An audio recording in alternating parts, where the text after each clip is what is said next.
এজন্য বিশ্বনবী বলতেন আসাদুহুম ফি আমরিল্লাহি ওমর, আমার দ্বীনের ব্যাপারে সবচেয়ে কঠোর ওমর।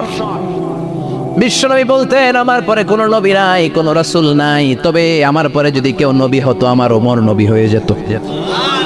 লা নবিয়্যা বা'দি ওয়ালা রাসূল, আমার পরে রাসূল নাই, কোনো নবী নাই, তবে লাউ কানা বা'দি নবিয়্যুন লাকানা ওমর। প্রভু তুমি বলেছ রাসূল দেবে না, বলনি দেবে না ওমর, বলনি দেবে না হামজা তারি, খালিদ বিজয়ী সমর। প্রভু তুমি বলেছ রাসূল দেবে না, বলনি দেবে না ওমর, বলনি দেবে না হামজা তারি, খালিদ বিজয়ী সমর। প্রভু তুমি বলেছ রাসূল দেবে না। আল্লাহু আকবার। মদিনায় যত মুনাফিক ছিল জমের মতো ভয় পাইতো সাইয়েদনা ওমরকে। শয়তানদের লিডার ইবলিসও ভয় পেত ওমরকে। বিশ্বনবী বলেন ওয়াল্লাযী নাফসি বিয়াদিহি, ওমর ওই সত্তার কসম যেই সত্তার হাতে আমার আত্মা, মা লাকিয়াকা শাইতানু সালিকান ফাজ্জান ইল্লা সালাকা ফাজ্জান গায়রা ফাজ্জিক। ওরে ওমর, শয়তান যদি তোমারে কোনো রাস্তায় দেখে, ইবলিস যদি তোমারে কোনো রাস্তা দিয়ে হাঁটতে দেখে, ইবলিস ওই রাস্তা রেখে দিয়ে অন্য রাস্তা দিয়ে হাঁটে। ইবলিসও সাইয়েদনা ওমর ফারুককে দেখলে, এই রাস্তা দিয়ে দেখলে ওর বাপের কি জীবনে এই রাস্তা দিয়ে হাঁটবেন, এই রাস্তা থুইয়া ওই আরেক রাস্তা ধরবে, চিল্লায় পড়েন আল্লাহু আকবার। কাফেররা ভয় পেত, মুনাফিকরা ভয় পেত, শয়তান ভয় পেত, এমনকি বিশ্বনবীর বিবিরাও ভয় পেত। সুবহানাল্লাহ পড়েন। বিশ্বনবীর বিবিরা বিশ্বনবীরে ধরলেন, আমার এইটা কিনা দেন, ওইটা দেন। বিশ্বনবী কয় টাকা নাই, ক্ষমতা নাই, সামর্থ্য নাই, বেশি কথা কইলে তালাক নিয়ে যাও, তোমাদের চেয়েও সুন্দরী অনেক সতী সাধবী নারী আল্লাহ ব্যবস্থা করে দিবে। বিবিরা মাঝে মাঝে খুনসুটি করতো, নবীরে ধরতো, এটা নাই ওইটা নেই, এটা দেন। একবার সব বিবিরা টাইট করে ধরছে, ও নবী আয়েশার ঘরে যেদিন থাকেন সাহাবারা বেশি হাদিয়া পাঠায় কেন, আমাদের ঘরে যেদিন থাকেন পাঠায় না কেন? কালকে জুমার নামাজের পরে ঘোষণা দিবেন সবার ঘরে সমান সমান হাদিয়া। নবী কয় আমি হাইতান্ন। ও মিয়া, কে হাদিয়া দিবে, কটুক দিবে, এটা কি ইমাম সাহেবের কাজ? ইমাম সাহেবের বাসায় কে কোন দিন কি খাওয়াবে, কি গিফট দিবে, এটা তো কে যে গিফট দিবে তার ব্যাপার। বিশ্বনবী বললেন আবু বকরকে সবাই ভালোবাসে, তাই আবু বকরের মেয়ের ঘরে যেদিন আমার ডেট পরে থাকার সময়, ওই দিন হয়তো বেশি হাদিয়া পাঠায়, তোমাদের ঘরে পাঠায় না, আমার বলার কোনো সুযোগ। বিবিরা কয় না, আপনারে বলতেই হবে। নবী কয় আমি পারবো না। বিবিরা কয় পারবেন। ইন দ্য মিন টাইম দরজার পার থেকে কে যেন সালাম দিল, আসসালামু আলাইকুম ওয়া রাহমাতুল্লাহ। বিশ্বনবী বললেন ওয়া আলাইকুমুস সালাম। বিশ্বনবী বুঝতে পারলেন সালামটা আমার ওমরের সালাম। বিশ্বনবী সালামের উত্তর দিয়ে বিবিদের দিকে তাকায়, দেখে একটা বিবি ওর সামনে নাই, সব উদাও, ভ্যানিশ হয়ে গেছে। বুঝছো ওমর? সুবহানাল্লাহ পড়বেন না? এই জন্য ওমরকে শয়তানও ভয় পেত। আমাদের বাচ্চাদেরকে, আমার মেয়ে একটা মাত্র মেয়ে, খাইতে চায় না, শুধু আমার মেয়ে না, অধিকাংশ বাচ্চাদের এই অবস্থা। ওর আম্মু এদিক দিয়ে খাওয়ায়, আবার দৌড় দেয়, আবার আমি খাওয়াই, আবার কান্নাকাটি করে, বলে গল্প শোনাও, তাইলে খাবো। এখন গল্প শোনাইলেও খায় না। বর্তমান সময়ের ছেলে মেয়েগুলো এরকম, এত জ্বালাতন করে, খেতে চায় না তো বলতে হয় বাঘ আসবে, বাঘ, সিংহ আসবে, সিংহ মামা আসবে, ঘুমাও, এগুলো আমরা বলি না? বড় দোষী তো তারা কি বলেন, বাচ্চা যদি না ঘুমায়, না খাইতে চায়, এগুলোই তো বলে। বাঘ আসবে, বিড়াল আসবে। মদিনাতে ওমরে ফারুক যখন খলিফা, মদিনার কোনো বাচ্চারা যদি না খেতে চাইতো, না ঘুমাইতে চাইতো, মদিনার মায়েরা বলতো তাড়াতাড়ি ঘুমাও, ওই যে ওমর আসতেছে, ওমর। আল্লাহু আকবার। কি শাসক ছিলেন সাইয়েদনা ওমর। সবাই সমান, ওনার বিধান, ওনার রীতি সবার জন্য সমান। মদ খাওয়ার অপরাধে নিজের কলিজার টুকরা ছেলে আবু শাহমাকে 80টা বেত মেরেছে। হাদিসটা দাঈফ, তবে শিক্ষা আছে আমাদের জন্য। 80টা বেত মেরেছে। এক রাতে পাওয়া যায় বেত মেরে ছেলেটাকে আহত করে ফেলেছে, আর এক রাতে পাওয়া যায় পিটাতে ছেলেটাকে দুনিয়া থেকে শেষ করে ফেলেছে। ছেলের মুখে গন্ধ পেয়েছে। আর শরীফতা খামরান, কিরে মদ খাইছস? না বাবা, শরীফ তো নাবিজ, আমি নাবিজ খেয়েছি। নাবিজ খাওয়া যায়। নাবিজ হচ্ছে রাতের বেলা আরবরা দুধের মধ্যে শক্ত ফুরমা ছেড়ে দেয়, 1 কেজি দুধের মধ্যে 10টা শক্ত খুরমা ছেড়ে দিলে সকালবেলা দুধের কালারটা সাদা থাকে না, শক্ত খুরমার রস টেনে ওটা লাল হয়ে যায়, খেতে বড় মজা, এটাকে বলে নাবিজ। কিন্তু সকালেই খেতে হবে। ওইটারে যদি 3 দিন জমায়ে রাখেন, 4 দিন জমায়ে রাখেন, ওইটাও গাঞ্জা হয়ে যাবে, ওইটাও তারি হয়ে যায়, মদ হয়ে যায়। সাইয়েদনা ওমরের ছেলে এই কাজ করেছেন, একটু তারির স্বাদ নেয়ার জন্য 4 দিন রেখে দিয়েছে। সাইয়েদনা ওমর বললেন, কি খাইছস? কয় মদ খাই নাই। নাবিজ খাইছস? এদিকে আয়। ইফতাহ ফামাক, মুখ খোল। করার পরে মুখের সামনে নাক নিয়ে গন্ধ দেখে মদের গন্ধ, কলারটা ধরে মসজিদে নববীতে নিয়েছেন। ইন দা মিন টাইম মসজিদে নববীতে জোহরের নামাজ হয়। নিজের ছেলেকে মসজিদে নববীর উস্তানা বলে, উস্তানাতু মসজিদে নববী, মসজিদে নববীর পিলারে বেঁধেছেন।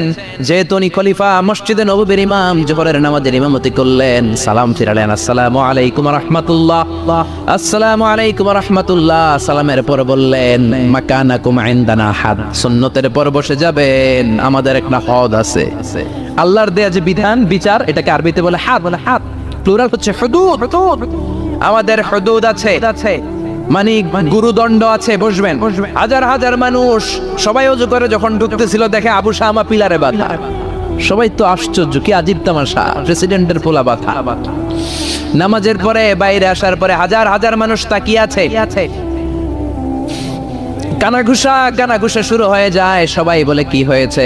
ওমর কয়, আমার টানাটানি করা যাবে না। এই যে থামেন, এখন টানলে কি হবে আমি জানি, খুব বিশৃঙ্খলা হবে। দাঁড়ায় শুনলে ডবল সওয়াব। আমি চলে গেলে এরপর আপনারা টানাটানি করে ঢুকেন। কথা শুনতেছেন তো? মনোযোগ আছে? লোকদের মধ্যে কানাঘুষা। প্রেসিডেন্টের ছেলে, কেউ কয় ওমর মনে হয় মারবে না, যেহেতু নিজের ছেলে তো একটু ধমকি দিয়ে ছেড়ে দিয়ে। কেউ বলে না, ওমর তো এত সহজ মানুষ না, মদের বিচার তো 80টা বেদ, মনে হয় 40টা মারবে। কেউ কয় না, 80টাই মারবে। ওমর চেয়ারে বসে জল্লাদরে ডাকলেন, বললেন, ইবদা বিসমিল্লাহ, নে চাবুক শুরু কর। বাইতুল মাল থেকে শক্ত সাইজের একটা চাবুক আনবি। জল্লাদ চাবুক এনে দাঁড়ালেন। ওমর বললেন, ইবদা বিসমিল্লাহ, শুরু কর। জল্লাদ মারতে শুরু করেছে। ওয়াহিদ, ইতনাইন, তালাতা, 3টা মারার পরে এক থাপ্পড় মেরে জল্লাদকে 3 হাত দূরে ফেলে দিলেন। ধমক দিয়ে বললেন, তুই চাবুক মারস নাকি চাকরি বাঁচাস? আসলে জল্লাদ কিন্তু আসতে পারে নাই, দেহের যত জোর ছিল জোর দিয়ে মেরেছে, কিন্তু ওমরের পছন্দ হয় নাই। ওমর বলে, ইনদাকা তালাতা ইনদি ওয়াহিদ, তোর হিসাবে চাবুক মারা হয়েছে 3টা, আমি ওমরের হিসাবে মাইর হয়েছে একটা। চাবুক আমার হাতে দে, আমি 2 নাম্বার থেকে শুরু করি। ওমরে ফারুক 2 নাম্বার শুরু করলেন। 2, 3, এক একটা চাবুক মারে, ছুপ করে চামড়া ছিলে, রক্তগুলো মসজিদে নববীর বারান্দার পিলারের মধ্যে লাগে। ওমরের চেয়ে শক্তিশালী দ্বিতীয় কোনো পুরুষ মদিনার জমিনে ছিল নাকি? ওমরের হাতের মাইর। ছেলেটা চিৎকার দিয়ে বলে, বাবা, ও আব্বা, আর মদ খাবো না, ছেড়ে দেন, আর খাবো না।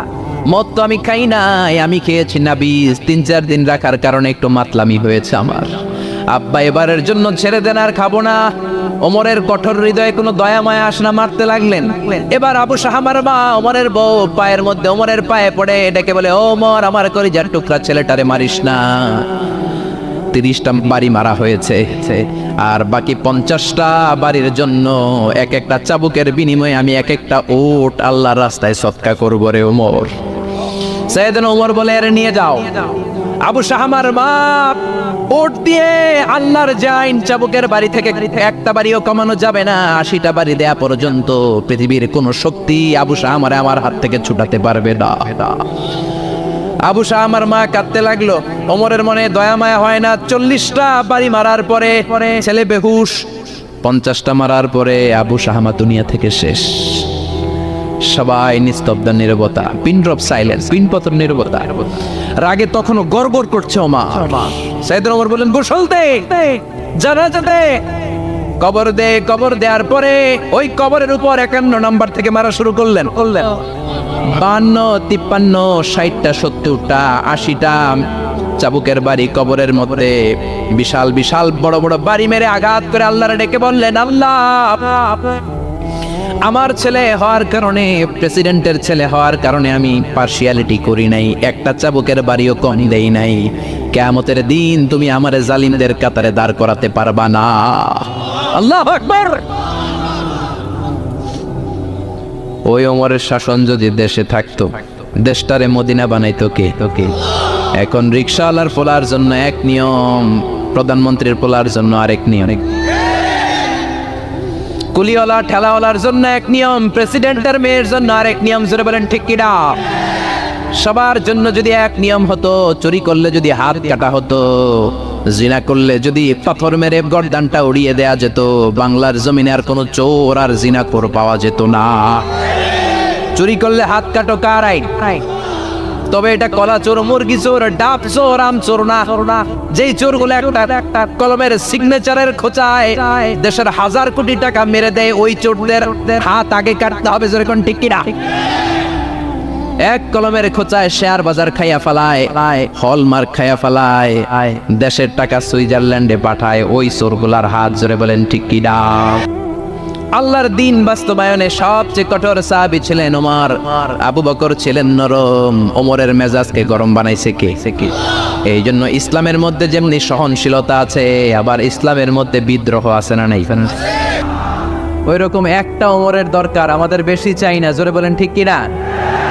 দাও খোদা দাও আমায় আবার ওমর দারাজ দিল, দাও খোদা দাও আমায় আবার ওমর দারাজ দিল, দাও আলীর মতো বীর সেনানি, আলীর মতো বীর সেনানি জাগাতে নিখিল, দাও খোদা দাও আমায় আবার ওমর দারাজ দিল। সুবহানাল্লাহ পড়েন। একটা ওমর লাগবে, চিল্লায় বলেন কয়টা? ওই ওমরের অপেক্ষায় বাংলাদেশ সহ গোটা মুসলিম উম্মাহ, ঠিক কিনা? একটা ওমরই যথেষ্ট। আমাদের সেন্ট্রাল লিডারশিপ নাই তো, আমাদেরকে এদিকে লাথি মারলে আমরা ওইদিকে যাই, ওদিক থেকে গোতা মারলে আমরা এদিকে যাই। আমাদের রিপ্রেজেন্টেটিভ, আমাদের প্রতিনিধিত্ব করার মতো কোনো কেন্দ্রীয় লিডারশিপ নেতৃবৃন্দ গোটা বিশ্বে নাই, ঠিক কিনা? আমরা সেই ওমরে ফারুকের অপেক্ষায়, আমরা সেই ইমাম আল মাহদির অপেক্ষায়। এই ওমরে ফারুক আমাদের মডেল, ঠিক কিনা? থার্ড ইন পজিশন এই পুরা উম্মতের মধ্যে ওনার পজিশন নাম্বার 3। 1 নম্বর পজিশন বিশ্বনবীর, কার? 2 নম্বর পজিশন কার? আবু বকর। 3 নম্বর পজিশন কার? ওমরে ফারুকের। বিশ্বনবী বলতেন লা নবিয়্যা বা'দি, লা নবিয়্যা বা'দি, আমার পরে কোনো নবী নাই। ওয়ালা রাসূলা, আমার পরে কোনো রাসূলও নাই। আমার নবীর পরে আর কোনো নবী আছে? আমার নবীর পরে আর কোনো রাসূল আছে? এই যে কাদিয়ানি যে একটা সম্প্রদায় আছে, এরা কি মুসলিম নাকি অমুসলিম? মুসলিম সম্প্রদায়ের সাথে এদের কোনো সম্পর্ক নাই। চিল্লা বলেন ঠিক কিনা? এরা যদি মুসলমান হতে চায়, আমার নবী দ্য লাস্ট মেসেঞ্জার বিশ্বনবীকে খাতামুন নবী হিসেবে সংবাদ সম্মেলন করে গোটা বিশ্বকে জানাই দিতে হবে, তারপরে তাদেরকে আমরা মুসলিম হিসেবে স্বীকৃতি দিব। চিল্লা বলেন ঠিক কিনা? তা না হলে তারা কোন ধর্মের এটাকে জানাই দিতে হবে। No inferiority complex, no identity crisis. Identity ক্রাইসিসে থাকা যাবে না। আপনারা কোন ধর্মের এটা জানায় দেন। আপনারা বিশ্বনবীরও শেষ নবী মানবেন না, আবার মুসলিম বলেও নিজেদেরকে ট্যাগ লাগাতে চাইবেন। সাধারণ মুসলমানরা এটা এই ধোঁকাবাজি মানে না। চিল্লায় বলেন ঠিক কিনা? আমার নবীর পরে কোনো নবী নাই, আমার রাসূলের পরে কোনো রাসূল নাই, ঠিক কিনা? আল্লাহর হাবিব বলতেন লাউ কানা বা'দি নাবিয়্যুন লাকানা উমর, তবে আমার পরে যদি নবী হওয়ার যোগ্যতা কারো থাকে, আমার উমরের ওই যোগ্যতা আছে। সুবহানাল্লাহ পড়েন। প্রভু তুমি বলেছ রাসূল দেবে না, বলনি দেবে না ওমর, বলনি দেবে না হামজা তারি, খালিদ বিজয় সমর। প্রভু তুমি বলেছ রাসূল দেবে না, বলনি দেবে না ওমর, বলনি দেবে না হামজা তারি, খালিদ বিজয় সমর। প্রভু তুমি বলেছ রাসূল দেবে না। সুবহানাল্লাহ পড়েন। এজন্য আমরা একটা ওমর চাই। কয়টা? বেশি লাগবে? নেতার মতো নেতা কয়টা লাগে? জোরে বলেন কয়টা? Enough, that's enough. Omar Farooq our super hero. ওনার সাথে বিশ্বনবী সাল্লাল্লাহু আলাইহি ওয়াসাল্লামের মুসাহারার সম্পর্ক ছিল। ওমর ফারুক যে বিশ্বনবীর শ্বশুর, এটা অনেকে জানেই না। ওমরে ফারুক রাদিয়াল্লাহু তাআলা আনহু বিশ্বনবীর শ্বশুর ছিলেন। এটা আজকে নতুন শুনছেন, কে কে হাত তোলেন? দেখছেন হুজুর, সঠিক বলছি না আমি? অনেকে আমরা জানি না। মাশাআল্লাহ, জানতে লজ্জা নাই, শিখতে লজ্জা নাই। লজ্জা হচ্ছে অজ্ঞতায় আর মূর্খতায়, ঠিক কি না? আমরা শিখতে রাজি আছি। যে কথা বলে আমরা তার ছাত্র। আমার আগে হুজুর কথা বলতেছিলেন, আমরা ছিলাম ছাত্র। এখন আমি কথা বলতেছি, এখন আমরা সবাই হয়ে গেছি ছাত্র, ঠিক কি না? যিনি বলেন তিনি শিক্ষক, বাকিরা আমরা ছাত্র, ঠিক কি না? 4 খলিফার 2 খলিফা, ইসলামের 4 খলিফার 2 খলিফা বিশ্বনবীর মেয়ের জামাই, আর বাকি 2 খলিফা বিশ্বনবীর শ্বশুর। সুবহানাল্লাহ পড়েন। সাইয়েদনা আলী রাদিয়াল্লাহু তাআলা আনহু, সাইয়েদনা উসমান যুন নূরাইন বিশ্বনবীর মেয়ের জামাই। উসমান রাদিয়াল্লাহু তাআলা আনহুর কাছে বিশ্বনবী 2 মেয়েকে বিয়ে দিয়েছিলেন। একজন মারা যাওয়ার পরে আরেকজন। বিশ্বনবী বলেছেন এরপরে আরেকটা থাকলে ওইটারও বিয়ে দিতা। সুবহানাল্লাহ পড়বেন না? 2 জন ছিল মেয়ের জামাই আর 2 জন ছিল শ্বশুর। সাইয়েদনা আবু বকর শ্বশুর, বিশ্বনবীর স্ত্রী আম্মাজান আয়েশা রাদিয়াল্লাহু তাআলা আনহার বাবা। বিশ্বনবীর স্ত্রী আম্মাজান হাফসা রাদিয়াল্লাহু তাআলা আনহার বাবা ছিল সাইয়েদনা ওমর ফারুক। চিল্লায় পড়ে আল্লাহু আকবার। জানো তো না পজিশন না? সাইয়্যিদু কুহুলিল জান্নাহ, জান্নাতে যত নারীরা যাবে নারীদের সর্দারিনী হবে সাইয়্যিদাতুনা ফাতেমা রাদিয়াল্লাহু তাআলা আনহা। এই ফরিদপুরের যত ইয়াং স্টাররা তোমরা যারা জান্নাতে যাবে তোমাদের লিডার হবে সাইয়েদনা হাসান আর হুসাইন রাদিয়াল্লাহু তাআলা আনহুমা। আর বয়স্ক মুরব্বীরা যারা জান্নাতে ঢুকবেন আপনাদের লিডার হবে সাইয়েদনা আবু বকর আর সাইয়েদনা ওমর ফারুক রাদিয়াল্লাহু তাআলা। সুবহানাল্লাহ পড়তে পারলেন না? ওমর ফারুক এটা সাধারণ কোনো ক্যারেক্টারিস্টিক্স নয়। ওনাকে আল্লাহ তাআলা নলেজও দিয়েছেন, আবার দিনদারিও দিয়েছেন।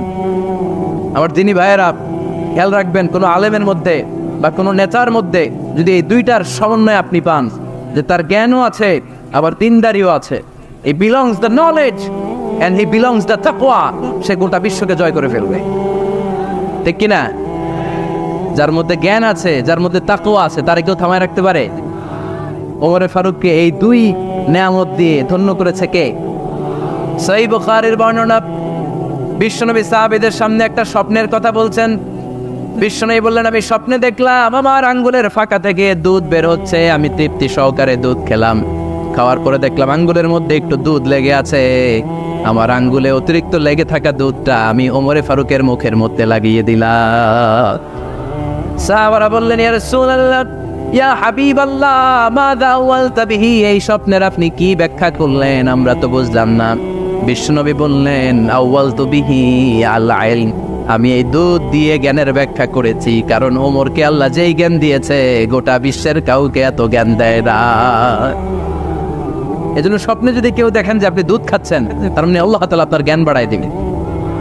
ওমর ফারুককে দুধ খেয়ে অতিরিক্ত দুধের অংশটা বিশ্বনবী আবু বকর রাদিয়াল্লাহু তাআলা আনহুর মুখে দেন নাই, সাইয়েদনা উসমানের মুখে দেন নাই, আলী রাদিয়াল্লাহু তাআলা আনহুর মুখে দেন নাই। স্বপ্নে ওই অতিরিক্ত লেগে থাকা দুধটা বিশ্বনবী ওমর ফারুকের ঠোঁটের মধ্যে লাগিয়ে দিয়েছেন।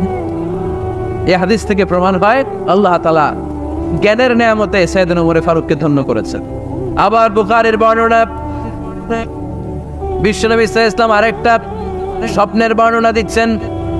তিনি বললেন তোমাদের সবাইকে স্বপ্নে আমার সামনে দাঁড় করানো হলো। আমি দেখলাম তোমাদের কারো জুব্বা নাভি পর্যন্ত, কারো জুব্বা হাঁটু পর্যন্ত, কারো জুব্বা টাকনো পর্যন্ত। ওমরে ফারুককে যখন স্বপ্নে আমার সামনে দাঁড় করিয়ে দেয়া হলো, আমি দেখলাম ওমরের জুব্বা এত লম্বা, ওমর টেনে হিচড়ে তার জুব্বা নিয়ে সামনে হেঁটে যাচ্ছে। সাহাবারা বললেন ফামাযা আওয়ালতা বিহি ইয়া রাসূলুল্লাহ, ও আল্লাহর রাসূল, এই স্বপ্ন দিয়ে আপনি কি বোঝাতে চাইলেন? আমরা কিছু বুঝলাম না। বিশ্বনবী বললেন আওয়ালতু বিহি আদ-দ্বীন, আমি এই হাদিসের দ্বারা দ্বীনের ব্যাখ্যা করলাম, যার জামা যত লম্বা তার দ্বীনদারি তত বেশি। সুবহানাল্লাহ, আসতে পড়েন। স্বপ্ন দেখলেন কোন সাহাবীর জুব্বা নাভি, কোন সাহাবীর হাঁটু, কারোটা টাকনু, কিন্তু ওমর ফারুকের জুব্বা এত লম্বা, তিনি তার জুব্বা টেনে হিচড়ে যাচ্ছেন। বিশ্বনবী বললেন এটা দ্বারা আমি দ্বীন, আমি তাকওয়া, দ্বীনদারি, তাকওয়া এটার ব্যাখ্যা করেছি। তার মানে ওমর ফারুকের তাকওয়ার সামনে সব তাকওয়া পানি হয়ে যাবে। কোন সুবহানাল্লাহ। আল্লাহ তাআলা সাইয়েদনা ওমর ফারুককে দ্বীনের জ্ঞান দিয়েছেন, তাকওয়া দিয়েছেন। যুবক ভাইরা, যাকে আল্লাহ তাআলা দ্বীনের জ্ঞান দেয়, যাকে আল্লাহ তাআলা তাকওয়ার এই গুণ দিয়ে সমৃদ্ধ করে, তার জন্য গোটা বিশ্বের সব দরজাগুলোকে ওপেন করে দেয় কে?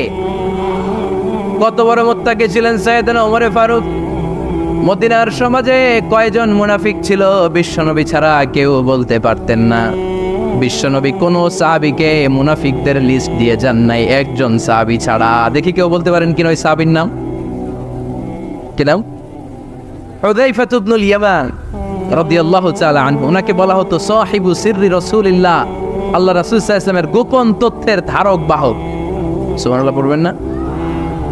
বিশ্বনবী ইন্তেকালের আগে মদিনার সমাজে মোট কয়জন মুনাফিক আছে এই তথ্য আবু বকরকে বলেন নাই, ওমর রাদিয়াল্লাহু তাআলা আনহুকে বলেন নাই, উসমান রাদিয়াল্লাহু তাআলা আনহু, আলী রাদিয়াল্লাহু তাআলা আনহু, আশরাতুল মুবাশশিরিনা বিল জান্নাহ কোন সাহাবীকে বলেন নাই। শুধুমাত্র কেবলমাত্র একমাত্র হুযায়ফা ইবনুল ইয়ামান রাদিয়াল্লাহু তাআলা আনহুর কাছে মুনাফিকদের লিস্টে বিশ্বনবী দিয়ে গিয়েছেন। সুবহানাল্লাহ পড়েন। মদিনায় কারা কারা মুনাফিক কেউ জানতো না হুযায়ফা ছাড়া। কে ছাড়া? নামটা আজকে মুখস্থ করেন, যাতে অন্য কোনো ওয়াজে কেউ জিজ্ঞেস করলে বলতে পারেন। মুনাফিকদের লিস্ট যে সাহাবীর কাছে বিশ্বনবী দিয়ে গিয়েছিলেন, সাহাবীর নাম কি? নাম? নামটা কেমন লাগে? ভালো লাগে? অনেকে আমারে জিজ্ঞেস করে, হুজুর আমার ছেলে হবে আগামী মাসে, একটা নাম দেন। নাম দিয়ে দিলাম হুযায়ফা। যাদের হবে ছেলে, এলাকায় যাদের নেক্সট কয়েক মাসে ছেলে হবে, খালি হুযায়ফা চলবে। কি চলবে? ভাল লাগে? নামটা ভাল লাগে? রাইখেন, অনেক সুন্দর না? উনি জানতেন মুনাফিক কারা। দেখেন ওমরে ফারুকের তাকওয়ার লেভেলটা কত হাই। ওমরে ফারুক একদিন হুযায়ফা রাদিয়াল্লাহু তাআলা আনহুর কাছে গেলেন, যে বললেন, হুযায়ফা, বিশ্বনবী ইন্তেকালের আগে মুনাফিকদের নামের লিস্টটা কারো কাছে দেয় নাই, আমার জানা নাই, সাইয়েদনা আবু বকরের জানা নাই, কোন সাহাবীর জানা নাই তুমি ছাড়া। আমি তোমার কাছে জানতে চাই, আমি ওমরের নামটা ওই মুনাফিকদের খাতায় আছে কিনা আমার একটু বলো। আমার ওমরের নামটা ওই মুনাফিকদের লিস্টিতে একটু আছে কিনা, নামটা একটু বলো। যদি থাকে আমি ভালো হয়ে যাব, আমি নেফাকি দূর করে পাক্কা মুমিন হতে চাই। আমার নাম যদি মুনাফিকের লিস্টে থাকে আমি তো শেষ। হুযায়ফা চোখের পানি ছেড়ে দিয়ে বলে, আমিরুল মুমিনিন, কেমন প্রশ্ন করলেন আপনি?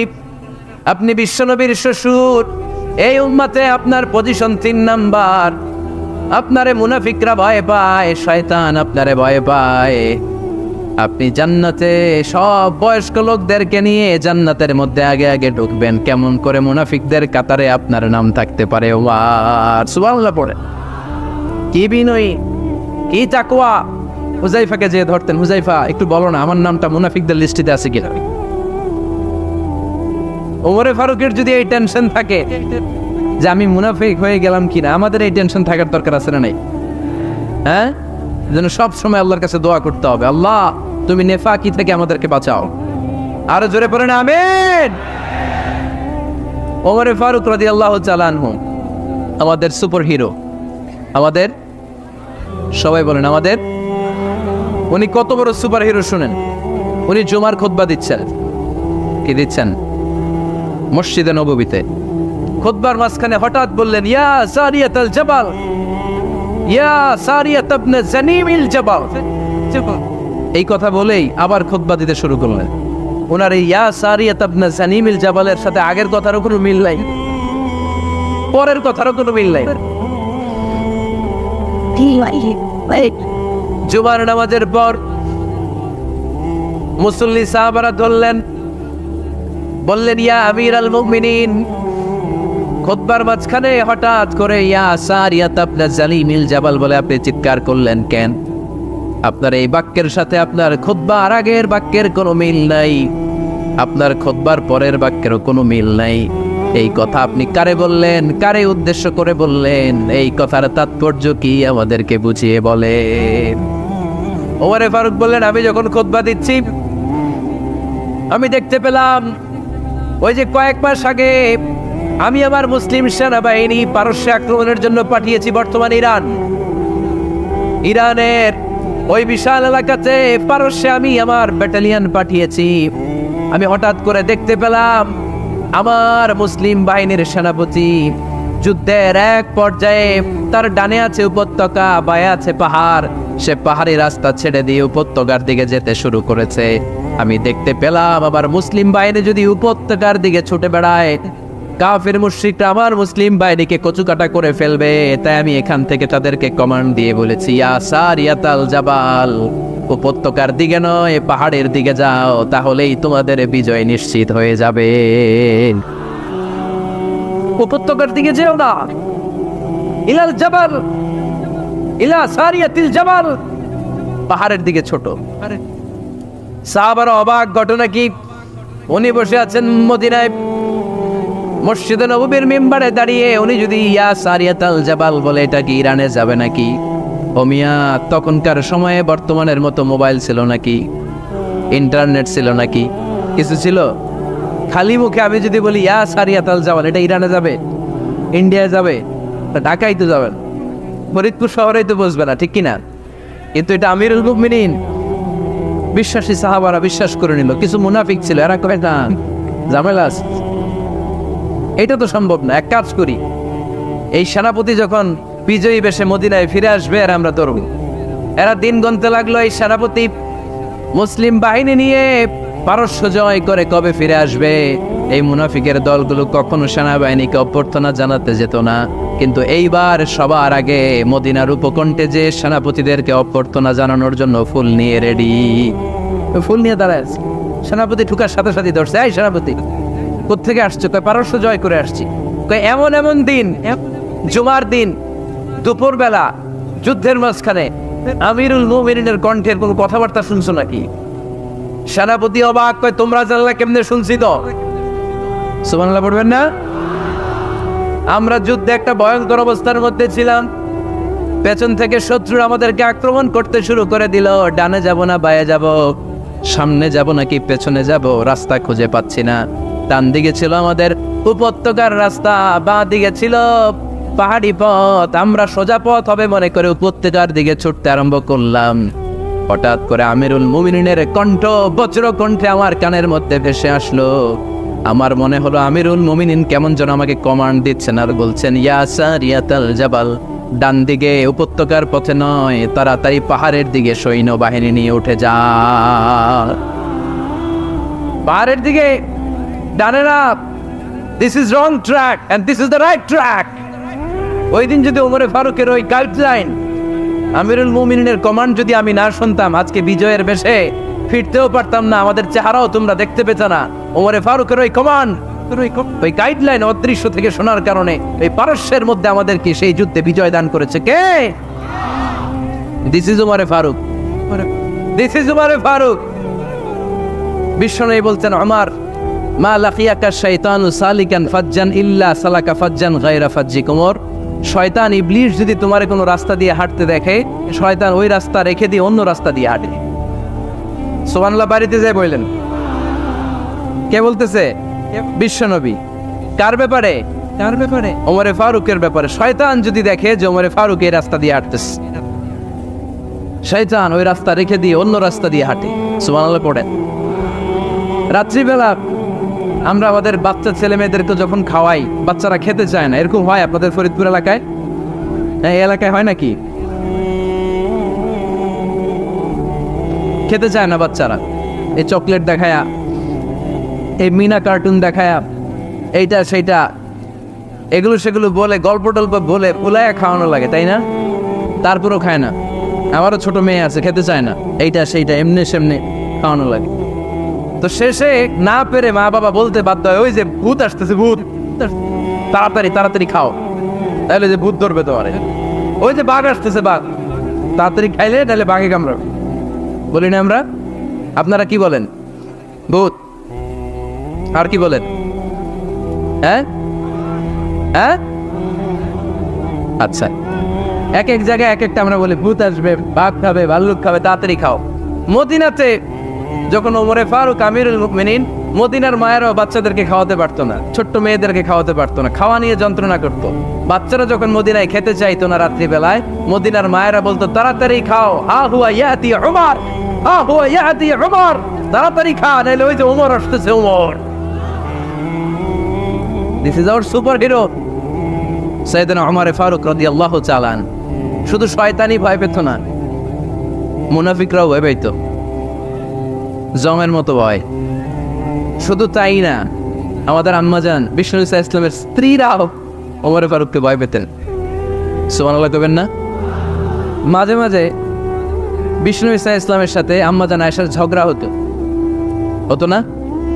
আপনাদের ফ্যামিলিতে ঝগড়া হয় না? হয় না? কার কার দেখি? ওরে আল্লাহ, অনেক আল্লাহর ওলি আছে তো এই জায়গায়। ঝগড়া হয় না? এ কি কথা কয়, ঝগড়া হয় না বলে? বিশ্বনবীর ফ্যামিলিতে ঝগড়া হয়, আপনার ফ্যামিলিতে হয় না? মিষ্টি ঝগড়া। আর ও বিয়েই করে নাই।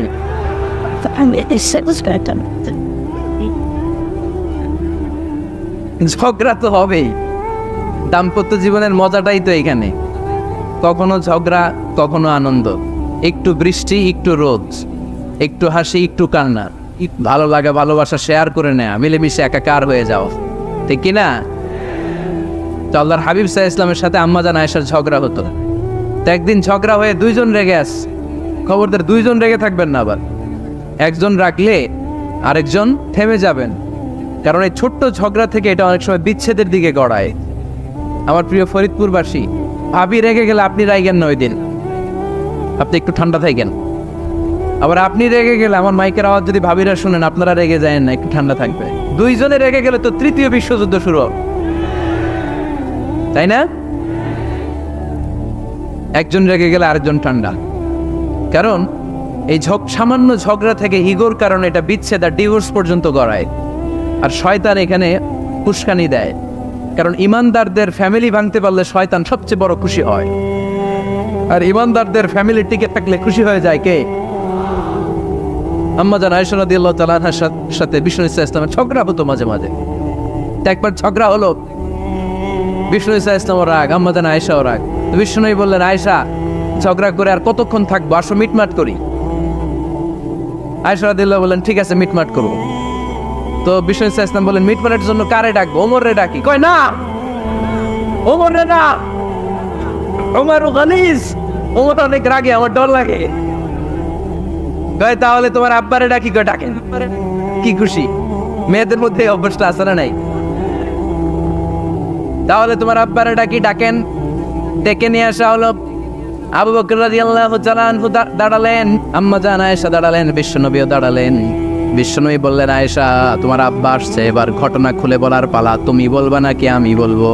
আম্মাজান আয়েশা বললেন, আপনি বলেন, তবে ওয়ালা তাকুল ইল্লা হাক্কান, যেটা ঘটছে ওইটাই বললেন, মিথ্যা কথা কইেন না।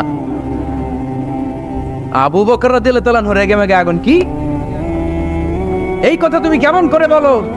বিশ্বনবী কি মিথ্যা কথা কখনো বলবে? রেগে মেগে দিলেন মেয়ের গালে এক চড়। বানিয়ে বলতেছি না, মুসনাদ আহমদ ইবনে হাম্বলের হাদিস। বাবার হাতের থাপ্পড়কে আম্মাজান আয়েশা উল্টে বললেন। সাইয়েদনা আবু বকর রাগে গড়গড় করছেন, আবার মারার জন্য তেড়ে গেলেন। এবার বাঁচার জন্য আম্মাজান আয়েশা বিশ্বনবীর পিছনে যে আশ্রয় নিলেন, বিশ্বনবী বাঁচানোর জন্য দুই হাত মেলে দাঁড়িয়ে গেলেন। পড়েন সুবহানাল্লাহ। বিশ্বনবী যখন দুই হাত মেলে দাঁড়িয়ে গেলেন, সাইয়েদনা আবু বকর রাদিয়াল্লাহু আনহু থেমে গেলেন। সাইয়েদনা আবু বকর রাদিয়াল্লাহু তাআলা আনহু ঘর থেকে বের হয়ে বারান্দায় দাঁড়ালেন। পড়েন সুবহানাল্লাহ। এবার বিশ্বনবী আম্মাজান আয়েশার কাছে যেয়ে বলেন, ইয়া আয়েশা, কাইফা রাআইতিনি আনকাসতুকি মিনার রাজুল, দেখছো কেমনে বাঁচাইলাম? আপনি না থাকলে বর্তমানে ফেলতো আজকে। আমি বাঁচাইছি তোমারে, আমি, আমার লগে ঝগড়া করো তুমি।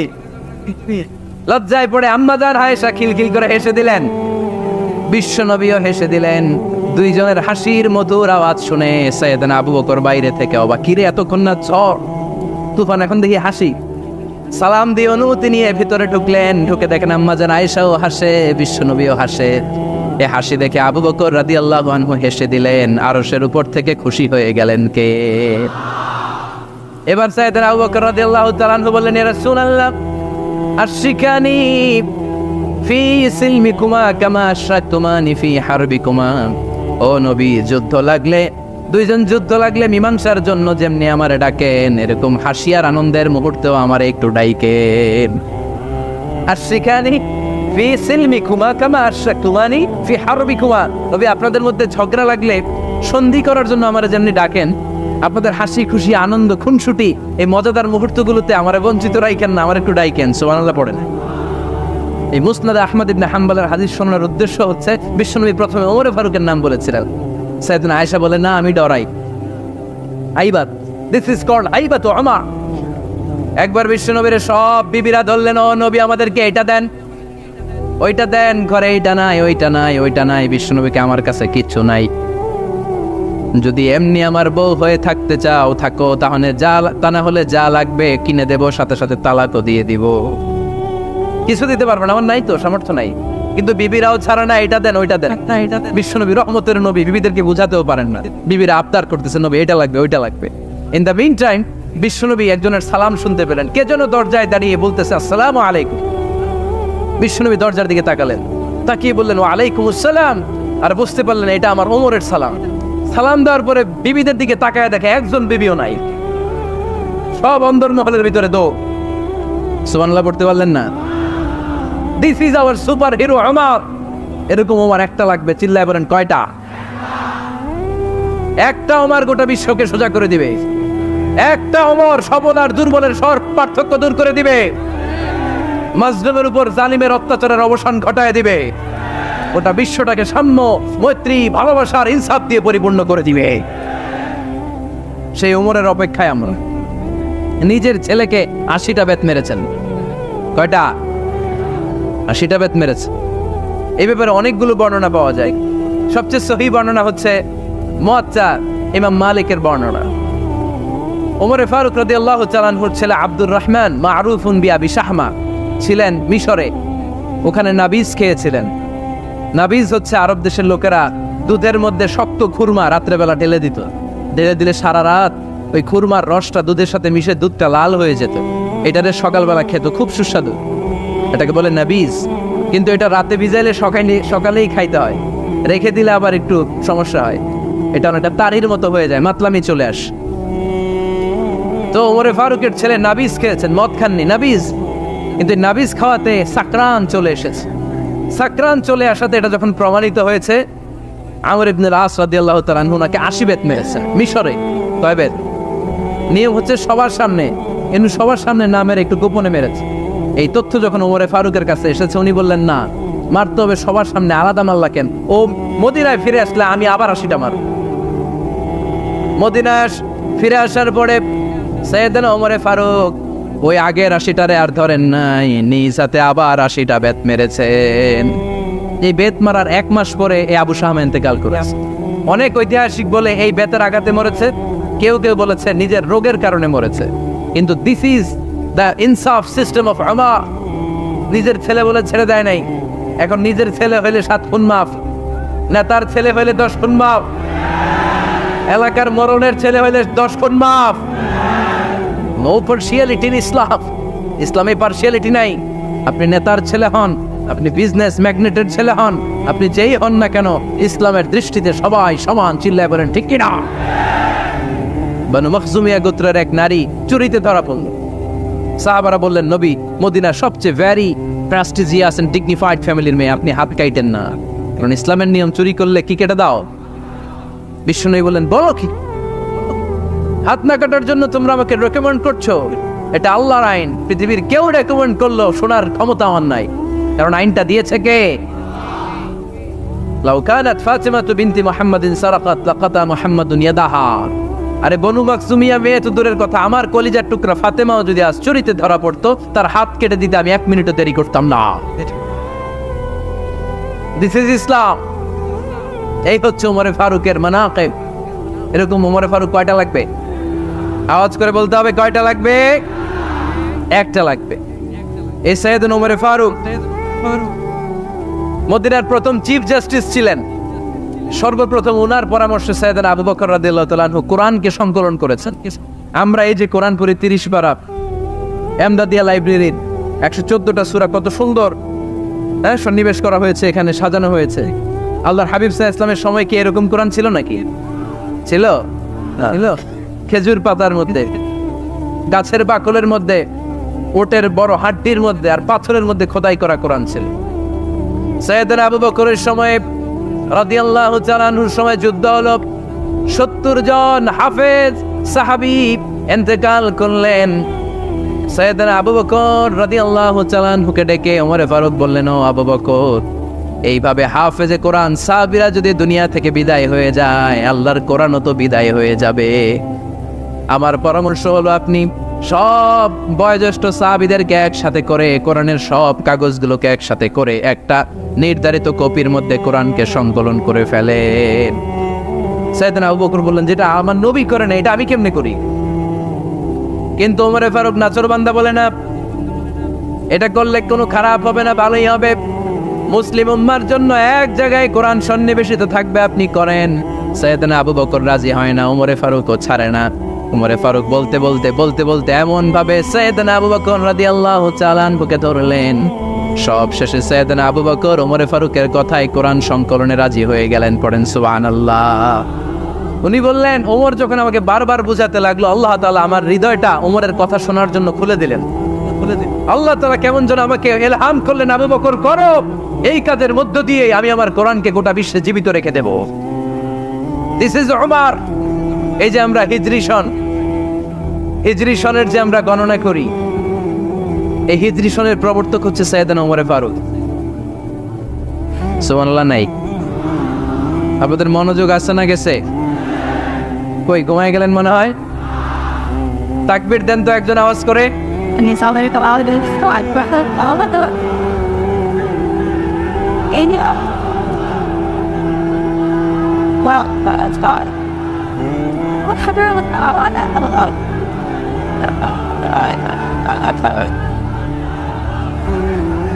মাশাআল্লাহ মাশাআল্লাহ। বসেন বসেন, এখনই শেষ করে দেব কিছু সময়ের মধ্যে। আমরা একসাথে বিদায় নেব ইনশাআল্লাহ। ওঠা বসা করবেন না, ওঠা বসা করবেন না, বসেন।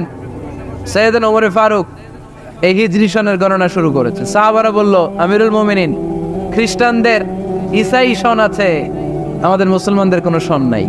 আমাদের একটা সন থাকলে আমাদের জিজিয়া নিতে, আমাদের যাকাতের টাকা উত্তোলন করতে অনেক সুবিধা হবে। ওমর ফারুক বললেন, তাহলে কোন সালকে হিজরি, কোন সালকে মুসলিম সাল হিসেবে আমরা ঘোষণা দিতে পারি? একজন বলল, আমার নবী যেই সালে জন্মগ্রহণ করেছেন ওই সালে। ওমর ফারুক বললেন, না, আমার নবীর জন্ম আমাদের জন্য খুশির দিন, কিন্তু এটা আমাদের জন্য প্রেরণা নয়। প্রেরণা নবীর কাজে, ঠিক কিনা? আরো কিছু সাহাবারা বলল, তাহলে যেই সালে আমার নবী ইন্তেকাল করেছে ওইটারে প্রথম সাল ধরেন। ওমর ফারুক বললেন, না, যেদিন তিনি ইন্তেকাল করেছেন এটা আমাদের দুঃখের দিন, এটা আমাদের প্রেরণা নয়। আমাদের প্রেরণা হচ্ছে বিশ্বনবীর ত্যাগ, তিতিক্ষা আর কাজের মধ্য দিয়ে। জোরে কোন ঠিক কিনা? ওমর ফারুক বললেন, যেদিন বিশ্বনবী ইসলাম রক্ষায় নিজের মাতৃভূমি ছেড়ে মক্কা থেকে মদিনায় গিয়েছেন, ওই দিনটাকে হিজরি প্রথম দিন ধরে আমরা হিজরি সাল গণনা করে শুরু করে দেব। ওইটাই হচ্ছে হিজরি সন। সেখান থেকে হিজরি সনের প্রবর্তন করেছেন সাইয়েদনা ওমর ফারুক রাদিয়াল্লাহু তাআলা আনহু।